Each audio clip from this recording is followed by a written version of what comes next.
Hey guys, what is up? Kid here of Burn One with the Shadowverse Evolve channel, bringing you another regional deck breakdown for the top placing decks. This week we finally got the Yangon Myanmar. Oh my god, I'm butchering that so bad. I'm so sorry. But these are the top decks there. It looks like from the placing of things that they did not have enough teams to run actual team event. So it looks like they swapped over to a singles event. So we only have the top 3 decks, I believe, possibly top 4 in their top 8. So first deck coming off here looks like it is straight up Egg Haven. We kind of know this deck is really powerful and probably one of the better decks in the format. Deck looks super standard here. We're still playing some Snow Whites, which personally I like. They're playing Goblin Princess, which I really like, but it only being a 1-of along with a 1 of Rapunzel. Personally, I probably would have just cut the Rapunzel, played a second Goblin Princess, because I think this card is insane, especially once you see it early, and if you play it on curve, I feel like it's very, very powerful. But yeah, it being a 1-of in the deck still feels really, really good. You get to pull a lot of your key cards out that are 1-drops here, obviously like Bell Ringers to protect your board a little bit, or Feria if you need to get extra damage on the board, and then the Evo, when you get the 6 token with Ward, it's a very, very powerful and very, I feel like sometimes game breaking for your opponent, because they have so much trouble dealing with the board after you develop a Goblin Princess.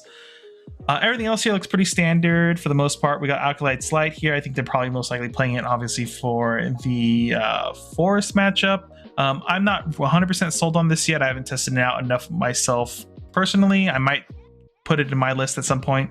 But I think the one other card here that does stick out is this 1 of Themis here. I'm interested to know why were they playing this. Is this just kind of like I see this on turn 5 and I don't really have a board built, I can just blow up and go back to neutral essentially. It feels weird since it's a 1-of and you can't really search it out in this deck at all. So I'm very curious, maybe they just didn't have the third Acolyte's Light, because the only reason I think you wouldn't play 3 of Acolyte's Light over the cutting 1 Acolyte's Light for a Themis here is that sometimes you just don't have good ways dealing with wide boards that will get over 5 health. That would be my only reasoning. Otherwise, maybe if you have this and you don't really have a board developed, having to Humpty on that turn probably feels really bad. This might shore up a little bit of making sure that you're not in a position to just lose the game, possibly. I'm not really sure.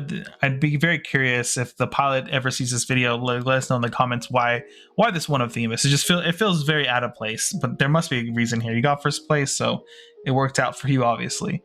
We'll take a quick peek at the Evo deck. It's kind of as we expected. 1 of Bellringer, triple Alice here, 1 Goblin Princess, triple Humpty Dumpty, and 2 Pinion Prince. Yeah, so congratulations on first place. Egg Haven is in such a strong position right now.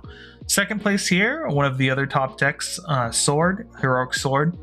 Looking at this list very briefly, I don't see anything standing out too much. Personally, I think everything up until the 4-drops and higher here, everything's like basically locked in standard for the most part.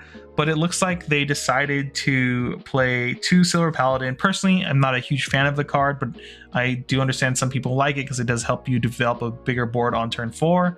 And then the 1 of Brian, I assume just like on turn 8, close out the game if you get into the Brian, because you do have Gemstaff Commander to search out Brian when heading into that direction if you think the game's going to go kind of long. But I like that they kind of went with the same idea that I was pushing, which was a very low to the ground. We're doing a lot of stuff early on to pressure the life total. So like anytime we develop a board off of our Valiant Fencers, we can just pressure them immediately and being like, hey, we have 3 huge followers on the board again, deal with it, otherwise you lose the game type of deal. So congratulations on second place. Very solid deck list. I really like it overall. Mostly because it's very similar to mine. Evo deck here, I think it's pretty standard. We kind of assumed, which was the 2-2-2-2-2-2 across the board here. There doesn't feel like there's when I'm playing this deck, it doesn't ever feel like there's an Evo that I like would cut down to bump up 1 more. The only 2 I can really think of that I would really like more of is either Mock Knight or Spear Knight. But the issue is like, then I think the only place we can really cut is Mars. And personally, I like having the 2 Mars Evo because it lets me curve 1 out on turn 4 if I want to into a Quick Blader turn, or once I hit to 6 play points or later, then I can pull a Mock Knight from my deck if there's still any in there, and handle the board that way. All right, we got our third place deck here now. Looks like another swordless. This one looks like it's kind of pushing, it's more mid-rangey here. It's interesting. It looks like they kind of like dip their toe into both ends of the spectrum here. Like they almost have like an aggressive like lineup because they have the Romeo and Juliet stuff going on here. We have the Novice Troopers as well. But and obviously Mars here as well, and even Albert here.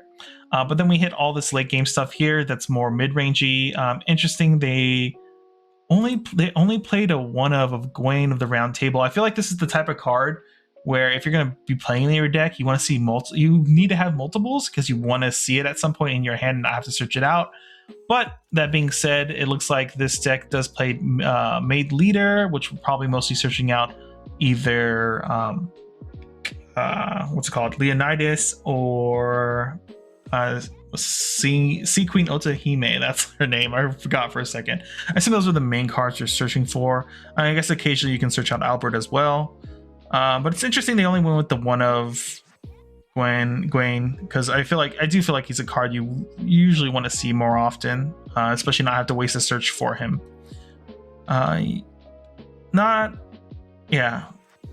Looks pretty solid overall. I did play a deck against a deck similar to this probably in one of the locals early on. Deck just feels like normal mid-range stuff is happening for the most part.